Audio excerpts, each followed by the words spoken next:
Hello दोस्तों, मैं दीपक सिंह स्वागत करता हूं डीप मैथमेटिक्स क्लास में। दोस्तों, आज का टॉपिक है साधारण ब्याज का। दोस्तों, रेट और सिंपल इंटरेस्ट में जो है क्या कॉमन कॉन्सेप्ट है, क्या कन्फ्यूजन रहता है, इस वीडियो में हम देखेंगे। और इसके कुछ महत्वपूर्ण बिंदु भी हम स्टार्टिंग में देखेंगे, इसके पूरे बेसिक के साथ। ठीक है, आइए देखते हैं। पहला जो महत्वपूर्ण पॉइंट बिंदु है इसका, मूलधन, principal amount, interest, simple interest, rate, दर, मिश्र धन, अमाउंट। तो फाइनल अमाउंट ये है। दोस्तों, दर और ब्याज के बीच में जो है कॉमन जो कॉन्सेप्ट है और क्या कंफ्यूजन रहता है वो हम देखते हैं। तो चलिए स्टार्ट करते हैं। और जो नए लोग हैं सब्सक्राइब लाइक ज़रूर करें और देखें इस वीडियो को पूरा वीडियो आप ज़रूर देखिएगा। इसमें मैंने चार्ट के भी थ्रू बहुत सारी चीज़ें बताई हैं। तो पहला पॉइंट है दोस्तों, मूलधन। क्या होता है दोस्तों, जब कोई व्यक्ति किसी साहूकार या महाजन या बैंक से कुछ धन उधार लेता है, उसी उधार लिए गए धन को हम क्या कहते हैं? मूलधन कहते हैं। ठीक है, मान लीजिए कि लेंडर जो है, ठीक है, बोरोवर को जो है ये उधार करता है। क्या है? उधार करता है। ठीक, ये उधार करता है, यहां लिखता हूं मैं। ठीक, और ये जो है ऋणदाता है, लेंडर जो देने वाला है। इसने जो है 100 रुपए दिए, किसको? बोरोवर को। ठीक है, इसी अमाउंट को हम कह देते हैं कि ये अमाउंट जो लिया गया है बोरोवर द्वारा, वो उधारकर्ता द्वारा, उसी को हम मूलधन कहते हैं। ठीक है, आगे बढ़ते हैं दोस्तों, देखते हैं नेक्स्ट पॉइंट पे जो बहुत ही इंपॉर्टेंट है, दर। ये बहुत ही महत्वपूर्ण बिंदु है। ये जान लीजिए कि सारा बेस जो है यही है। दर को समझना बहुत ही जरूरी है। अब देखिए, इसको हम एक सिंपल उदाहरण से समझा देते हैं। देखिए, बहुत सारे लोग जो हैं इसको समझाते हैं, लेकिन जो है वो डायरेक्ट प्रतिशत पे आ जाते हैं। ठीक है, दर प्रतिशत पे। हम पहले बात करते हैं दर की। ठीक है, दर। देखिए, दर एक बहुत ही साधारण जो है चीज़ है। इसको आप मूल्य भी बोल सकते हैं, कर भी बोल सकते हैं। ठीक है, दाम, ठीक है, परिमाण, ये सारी चीज़ें आप बोल सकते हैं। ठीक, चलिए इसको जो है थोड़ा सा नए पहलू में हम देखते हैं। दर, एक एग्जाम्पल लेते हैं। 500 रुपये पे आपको वापसी करना है कितना? 50 रुपये।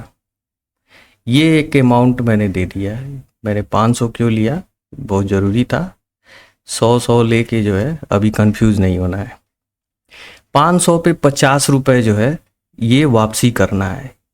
देखिए, 500 पे ये आधार बना दिया गया कि 50 रुपये आपको देना ही है। 500 पे बेस बना दिया गया 50 रुपये का। यही आधार जो है दर हो गया, रेट हो गया। इसी रेट पे आपको देना है, इसी मूल्य पे देना है। 500 पे आपको 50 रुपया देना है वापस। यहाँ पे मैं प्रतिशत की बात नहीं कर रहा हूँ, यहाँ पे मैं केवल दर की बात कर रहा हूँ, रेट की बात। तो ये एक रेट निर्धारित कर दिया गया कि भाई साहब 500 पे 50 रुपया दोगे। ठीक है, और एक टाइम पीरियड में दोगे। ठीक है, वो भी यूनिट होगा, इकाई होगा। क्या होगा? यूनिट। 1 डे, 1 वीक, या 1 ईयर, या 1 मंथ, ऐसे मतलब कोई भी, लेकिन 1 ही रहना चाहिए भाई साहब। एक बार में आपको रिटर्निंग क्या करना है? 500 पे 50 रुपये देना है।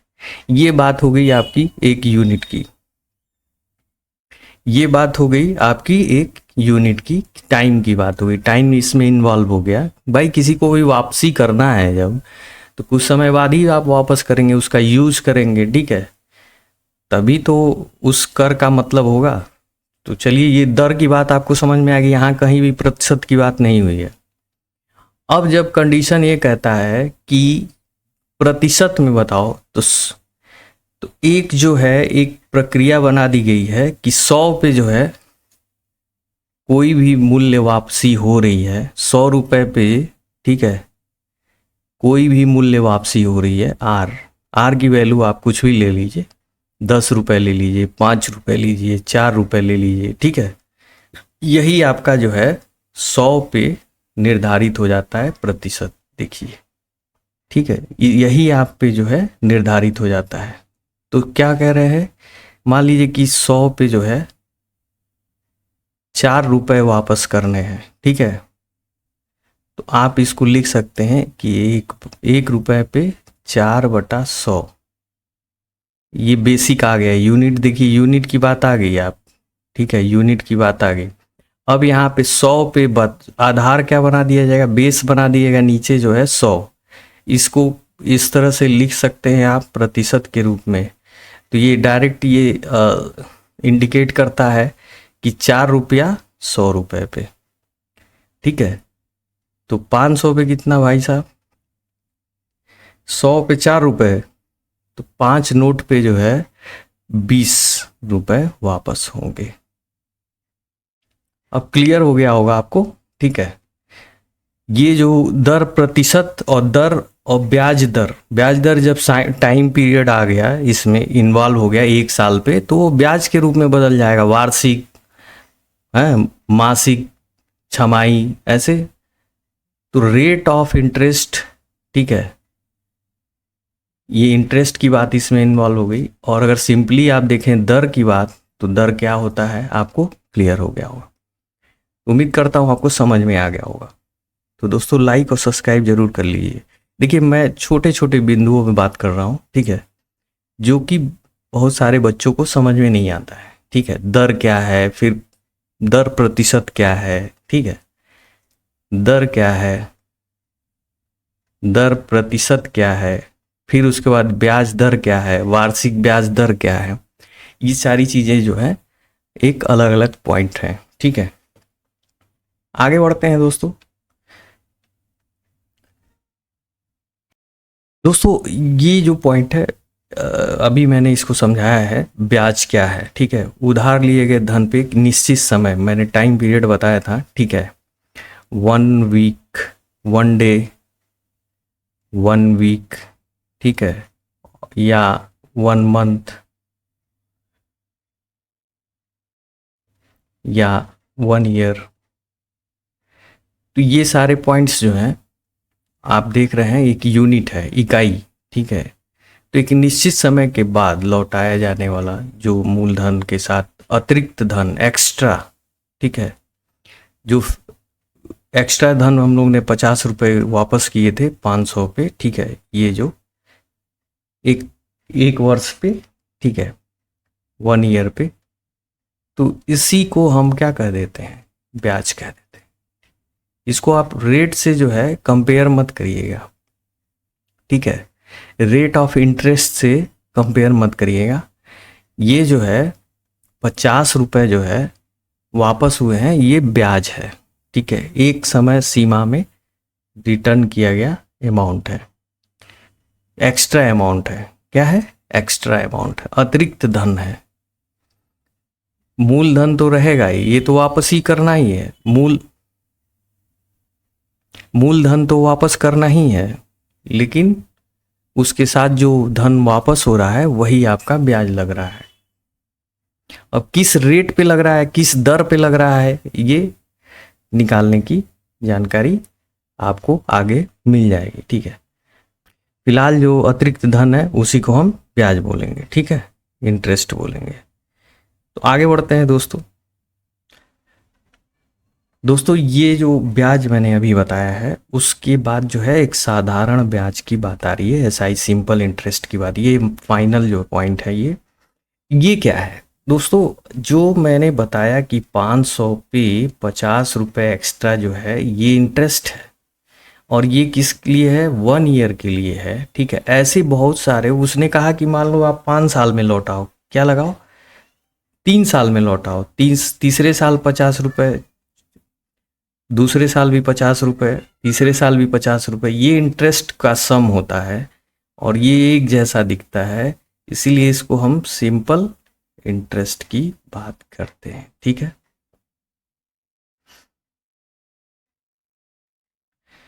ध्यान दीजिएगा दोस्तों, ये 500 पे, ठीक है, आपको 50 रुपये, 50 रुपये, 50 रुपये, 150 रुपये वापस किए आपने, और ये आपका हो गया SI। ठीक है, 3 साल का, 3 इयर्स का। बस यही एक शब्द जुड़ जाता है कि प्रत्येक टाइम पीरियड में जो इंटरेस्ट है उसका सम जो होता है वो SI हो जाता है। अब सिंगल ईयर का है तो उसको भी SI बोल देते हैं, क्योंकि एक ही साल में वापस कर देना है, चलो इसको SI बोल लो। ठीक है, साधारण ब्याज एक ही साल का निकाल लो। लेकिन देखा जाए तो जितने टाइम पीरियड का SI है, इंटरेस्ट है, उसका सम जो होता है वो क्या होता है, सिंपल इंटरेस्ट होता है। तो चलिए आगे बढ़ते हैं और देखते हैं नेक्स्ट पॉइंट पे, जिसमें हम चर्चा करेंगे मिश्र धन की। दोस्तों मिश्र धन जो है, जो अमाउंट होता है, ठीक है, वो टोटल अमाउंट जो है A से शो किया जाता है। ठीक है, मूलधन और SI को आप ऐड कर देते हैं। जैसा कि हमने अभी बताया है कि 500 पे 150 रुपीज़ जो है SI लग रही थी। ठीक है, और ये ऐड होके जो है 650 हो गया। ठीक है, इतने रुपए जो है, ये टोटल अमाउंट जो है, यही मिश्र धन होता है, मिक्स हो जाता है। ठीक है, जो वापस किया गया है मूलधन के साथ टोटल अमाउंट। ठीक है, तो ब्याज उसमें इन्वॉल्व हो जाता है और मूलधन के साथ ऐड होके और वापस कर दिया जाता है जो ओनर है। ठीक है, तो ओनर को जो पेमेंट मिला, ठीक है, वही क्या हो जाता है, मिश्र धन। ठीक है, ये बहुत ही सिंपल है, इसमें कोई बहुत ज़्यादा टेंशन की बात नहीं है। ठीक है, अब आते हैं हम SI का जो फार्मूला है, जो बेसिक फार्मूला है, वो आता कैसे है, इसी बेसिक से उस बेसिक को फाइंड करते हैं। ठीक है, चलिए देखते हैं दूसरे जो बेसिक को कैसे फाइंड करना है। दोस्तों इस चार्ट से जो है आपके सारे कन्फ्यूजन दूर हो जाएंगे। ठीक है, ये देखने में तो बहुत सिंपल है, लेकिन आपको जो है इसकी बहुत ही जो बेसिक पॉइंट है वो समझने होंगे। देखिए मैंने यहाँ पे 100 रुपीज़ जो है 4 की रेट से रखा है, कि मतलब 100 पे 4 रुपये रिटर्न करना है, ये कंफर्म है। ठीक है, 100 पे 4 रुपये वापसी टोटल। तो जो SI जो ब्याज 1 साल का बन रहा है वो क्या बन रहा है, 4 ही रुपये बन रहा है। ठीक है, 100 पे 4 रुपये का ही रिटर्निंग हो रहा है 1 साल में। ठीक है, और रेट जो है वही फिक्स है 100 पे। यहाँ पे कह रहा है कि अमाउंट को हाफ कर दीजिए। देखिए अमाउंट को आधा कर दिया, 50 रुपये कर दिया, और रेट ऑफ इंटरेस्ट सेम है 4%। 100 पे 4 रुपये वापसी हो रही है, तो 50 पे 2 रुपये वापसी होगी, आधा होगा 1 साल में। फिर जो है उसका फिर आधा हुआ, 25 रुपये मैंने किया, फिर रेट जो है 2 रुपये का आधा 1 रुपये हुआ। अब देखिए यहाँ पे जो है 1 रुपये मैंने कर दिया, तो फिर उसी रेट से जो है रेट सी आपका जो है 1 का जो है 1 का 25 कितना आ जाएगा, 0.04। ठीक है, या आप इसको ऐसे भी लिख सकते हैं 4/100। देखिए 4/100 आ गया ना एटलीस्ट। लास्ट में देखिए 1 रुपीज़ पे SI क्या आ गई, 4/100। ये जो है 4, ठीक है, 100 पे 4 रुपये SI मिल रही है। देखिए यहाँ 100 पे 4 रुपये SI मिल रही है। ठीक है, 100 ये मूलधन है और SI आपको 4 रुपये मिल रही है। आपको ये बात समझ में आ गई होगी। ठीक है, और ये जो है यूनिट है, क्या है, पर यूनिट पे। तो यूनिट पे जब भी आप प्रश्न करेंगे गुना वाला या जैसे भी, तो इसका यूज आप करना है आपको। ठीक है, तो यहाँ पे आपको समझ में आ गया कि ऊपर जो है SI होता है, नीचे जो है मूलधन होता है। ठीक है, तो इस आधार पे हम बहुत सारे, ये एक ट्रिक्स है, कॉन्सेप्ट बन गया कि इसी आधार पे हमको करना है। ठीक है, आगे देखते हैं दोस्तों कि इसके बाद जो है इसमें हम एक सिंपल सी चीज़ जोड़ना चाहते हैं कि फार्मूला आया कहाँ से, ठीक है। तो फार्मूला कहाँ से आया इसके बारे में हम देख रहे हैं यहाँ से। दोस्तों सिंपल इंटरेस्ट का फार्मूला आता कहाँ से है, आइए देखते हैं। 100 रुपये पे मान लीजिए 4 रुपये वापसी होती है, ठीक है। यही रेट है, ठीक है, 1 साल का, 1 ईयर, पर ईयर पे रेट है, यही आपका ब्याज हो जाएगा, ठीक। 4 रुपये वापस हो रहा है, तो 1 रुपये पे दोस्तों 4/100 रुपये, तो पी रुपये पे दोस्तों पी गुना हो जाएगा, पी गुणे 4/100 रुपये, इतना आपको रुपए वापस करना होगा 1 साल पे, ठीक है। 1 ईयर का इंटरेस्ट हो गया ये आपका आर है, ठीक है। अब ये केवल 1 साल का है, यहाँ मैंने 1 ईयर का लिखा है, 1 ईयर का, 1 ईयर के पी मूलधन पे, मतलब प्रिंसिपल अमाउंट पे आपको इतना अमाउंट वापस करना है, ब्याज इतना वापस करना है, पी इंटू 4/100। तो टी टाइम पे दोस्तों, मतलब टी ईयर्स पे, पी पे टी ईयर्स पे आपको वापस क्या करना है, पी मूलधन पे इसी रेट से इस अमाउंट का आपको टी टाइम कर देना है, टी गुना, ये हो जाएगा पी और ये है आपका आर मान लीजिए, और ये टी है और ये आपका 100, ये आपका हो गया एसआई। तो ये आपका फार्मूला आ गया, ठीक है। और जो एसआई आपको निकालना होगा, पी आर टी मंथली या निकालना होगा, तो यहाँ मंथ अगर दिया है तो उसमें 12 से भाग देंगे और 100 यहाँ रहेगा, ऐसे ये टाइम जो होता है ईयर में कन्वर्ट हो जाता है, ठीक है। ऐसे ही सब में डेज वाले में भी आपको यही काम करना है, पी आर और यहाँ पे डे है और उसमें 365 दिया होगा, रेट यहाँ वार्षिक होगा, ये ईयरली होगा, पर ईयर होगा, ठीक है, पर ईयर। यहाँ भी रेट जो है पर ईयर है, ठीक है। रेट में वार्षिक दिया हो तब इस कंडीशन पे आप इस तरह से सॉल्व कर सकते हैं। फिर आ गया पी आर 100 टू वीक से, वीक दिया हो तो आप जो है 52 से ये आपका सॉल्यूशन मिल जाएगा, ठीक है। ये कन्वर्ट कर लिया जाता है ईयर, टाइम को कन्वर्ट किया जाता है ईयर में, ठीक है। ये भी ईयर में कन्वर्ट हो, तो ये समझ में आ गया होगा दोस्तों। आगे बढ़ते हैं, देखते हैं, ठीक है। अब 1 वर्षीय ब्याज का जो है आधार है, और मूलधन अगर बढ़ाते हैं तो क्या एसआई पे भी उसी आधार पे बढ़ोतरी होगी, ठीक है, हाँ। क्योंकि देखिए एसआई इज इक्वल टू जो है पी आर टी था 100 था, इसका मतलब एसआई जो है अगर रेट फिक्स हो और टाइम फिक्स हो, ये दोनों फिक्स होंगे, तो ये जो है प्रोपोर्शनल टू पी हो जाता है। क्या हो जाता है, प्रोपोर्शनल टू पी हो जाता है। यहाँ पे आर एंड टी जो है कांस्टेंट है, क्या है, कांस्टेंट है।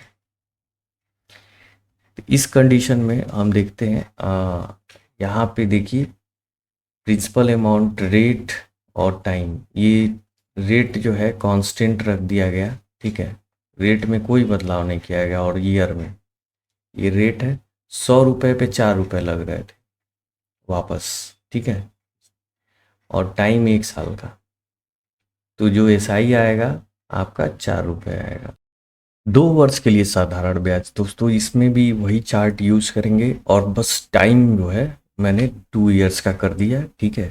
देखिए टाइम भी फिक्स कर दिया 2 ईयर्स का, ठीक है, ये फिक्स है, और रेट भी फिक्स है ये, ठीक है। यहाँ रेट सब में फिक्स है और टाइम फिक्स है, और अमाउंट में हम चेंजिंग करते जाएंगे तो एसआई में भी चेंजिंग आती जाएगी। तो 2 साल का ब्याज जो है दोस्तों, 1 साल का तो 4 रुपये था, तो 2 साल का 8 रुपये होगा। देखिए 4 धन 4, 8 रुपये, 108 अमाउंट मिल रहा है। P plus S I is equal to amount, principal value plus. अब यहाँ पे आप देखिए कि जो है मैंने इसमें जो है जो अमाउंट है ये 1 साल का मैंने जोड़ लिया था पहले ही। यहाँ पे 100+4 है, तो ये आप कंफ्यूज मत होइएगा, ये लिखा जाएगा 100+4+4, ठीक है। ऐसे इस 8 रुपीज़ हो जाएगा, 108 रुपये ये अमाउंट हो गया। यहाँ पे ठीक डबल हो रहा है, ये 8 का क्या हो रहा है, डबल हो रहा है, यहाँ पे 16 हो जा रहा है। तो 200 पे जो है 16 हो रहा है, ठीक है। अब ये ठीक डबल है, 100 का डबल 200, यहाँ भी डबल। अगर 100 का 3 गुना, तो यहाँ देखिए 8 का क्या है 3 गुना, 8×3 = 24, ठीक है। ये जो एस आई में जो रिलेशन मिल रहा है, S I proportional to P, ठीक है। आप पी बढ़ाओगे, ठीक है, तो एस आई बढ़ेगा, ठीक है। P proportional to S I, आप जो है एस आई बढ़ाओगे तो पी भी बढ़ेगा, ठीक है, उसी रेशियो में, उसी अनुपात में वो बढ़ेगा। डबल करोगे डबल करेगा, हाफ करोगे हाफ करेगा, लेकिन कंडीशन क्या होगी, रेट फिक्स रहेगा और टाइम भी फिक्स रहेगा। पहले राउंड में हम लोगों ने टाइम 1 ईयर फिक्स किया था, ठीक है। दूसरे राउंड में या 2 वर्षीय ब्याज में हमने टाइम को फिक्स किया था 2 साल के लिए। आगे बढ़ते हैं, देखते हैं दोस्तों। दोस्तों एक क्वेश्चन के थ्रू हम देखेंगे कि जो है सिंपल इंटरेस्ट को परसेंटेज बेसिस पे जो है कैसे फाइंड किया जाता है, और अमाउंट को भी, ठीक है। यहाँ पे सिंपल इंटरेस्ट फाइंड करना है। मूलधन दिया हुआ है 1,000 रुपये प्रिंसिपल अमाउंट, और रेट दिया है 10%, 100 रुपये पे 10 रुपया 1 साल के लिए, ठीक है, 1 ईयर। 1 साल में 10 रुपया पा रहा है 100 पे, ठीक है। तो 2 साल का निकालना है एसआई। तो आप देखिए सिंपल फार्मूला है PRT/100, ऐसे आप निकालते हैं, ठीक है। और 2 साल है, और यहाँ पे 100, ये वैल्यू पुट कर दिए और ये कैंसिल हुआ और आपका आ गया 200 रुपये, ठीक है। ये तो हो गया सिंपल। दोस्तों यहाँ पे देखिए कि ये 100 रुपये पे 10 रुपये पा रहा है, ठीक है, 1 साल में। तो 2 साल में 20 रुपये पाएगा, ठीक है। तो ये और ये मल्टीप्लाई किए, आप 20% आ गया, ठीक है। 100 पे 20 रुपये पा रहा है, ठीक है। 100 पे क्या कर रहा है, 2 साल में 20 रुपये पा रहा है। तो 1,000 पे 20% निकाल दीजिए, ठीक है। तो आपका आ जाएगा 1,000 पे 20% SI आ जाएगा, ठीक है। 1,000 पे 20% ऐसे होता है, और ये हो जाएगा 200 रुपये। इस तरह से फाइंड होता है। और अमाउंट कैसे फाइंड होता है दोस्तों, यहाँ पे ठीक वही है। प्रिंसिपल अमाउंट में आप 20 के साथ जो है 100% की वैल्यू शो करेंगे, क्योंकि प्रिंसिपल अमाउंट 100% होगा, उसी पे हमको अमाउंट मिलना है, फाइनल अमाउंट, ठीक है। तो 100 + 20 जोड़ देते हैं और ये प्रतिशत यहाँ लिखते हैं, और यहाँ पे लिखेंगे 1,000 गुणे 120%। 1,000 गुणे 120/100, 2 जीरो से 2 जीरो कट गया, और ये हो गया 1,200 रुपये, ठीक। यहाँ पे आप देख रहे हैं कि principal amount P amount is equal to P plus SI होता है। SI 200 रुपये आया था, और ये 1,000 पहले से था, और 200 रुपये और जोड़ दिए, टोटल आपका हो गया 1,200 रुपये। यही तो आ रहा था। तो ऐसे भी फाइंड कर सकते हैं परसेंटेज बेसिस पे, ठीक है। 20% का मतलब होता है 20/100। तो ये 20 जो है SI है, प्रिंसिपल वैल्यू अगर PA हो तो, ठीक है। और 1,000 होगा तो क्या होगा दोस्तों, तो 20% 1,000 का निकाल देंगे, ठीक है। जो भी अमाउंट दिया होगा प्रिंसिपल अमाउंट उसका परसेंटेज आप फाइंड कर देना है, आपका एसआई आ जाएगा। ये बहुत ही आसान तरीका है, इसको प्रॉपर वे में आपको दिखा देते हैं, ठीक है। देखिए P SI equal P into R T, इसमें वैल्यू पुट किए, यहाँ 20 आर और टी को मल्टीप्लाई किया गया, 20% आ गया, 20% को हम 1000 का 20% फाइंड कर देते हैं, यहाँ पे 200 रुपये आ जाता है, ठीक है। इसका भी प्रॉपर वे आप लिख सकते हैं, P into 100 plus R T, क्या लिख सकते हैं 100 प्लस आर टी, और ये हो जाता है 1000 इंटू 100, 120 आ जाता है। यहाँ पे आप देखिए कि 120% निकाल रहे हैं, ठीक है, ये 120% निकल गया और आपका आ गया 1200 रुपये। तो उम्मीद करता हूँ दोस्तों आपको अच्छा लगा होगा। Thank you very much for watching DMC. Next part में मिलते हैं बेहतरीन क्वेश्चन के साथ, तब तक के लिए धन्यवाद।